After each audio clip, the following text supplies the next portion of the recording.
আসসালামু আলাইকুম এভরিওয়ান, আশা করছি সবাই ভালো আছেন।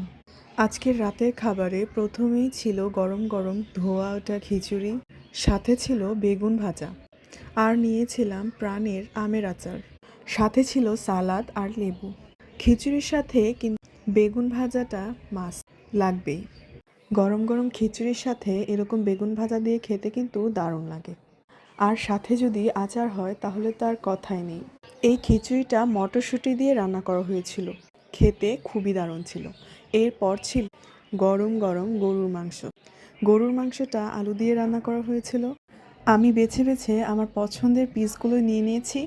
গরম গরম ধোয়া ওঠা খিচুড়ির সাথে গরম গরম গরুর মাংস দিয়ে খেতে কিন্তু সেই স্বাদ। সাথে ছিল সালাদ।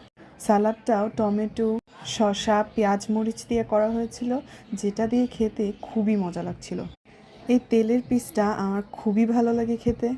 আপনারা কারা কোন জায়গা থেকে দেখছেন অবশ্যই কমেন্ট করে জানাবেন। খিচুড়ির সাথে গরুর মাংসটা অল টাইম ফেভারিট, সাথে যদি থাকে এরকম প্রাণের আমের আচার তাহলে তো আরও ভালো লাগে। আজকে রাতের পুরো খাবারটা একদম 10 on 10 ছিল। যেহেতু পুরোপুরি শীত পড়ে গেছে, এরকম ঠান্ডা ঠান্ডা ওয়েদারে গরম গরম খিচুড়ি সাথে গরুর মাংস স্বাদ একদম অমৃতের মতো লাগছিল। ভিডিওটা ভালো লেগে থাকলে অবশ্যই লাইক, কমেন্ট, শেয়ার এবং সাবস্ক্রাইব করবেন। আল্লাহ হাফেজ।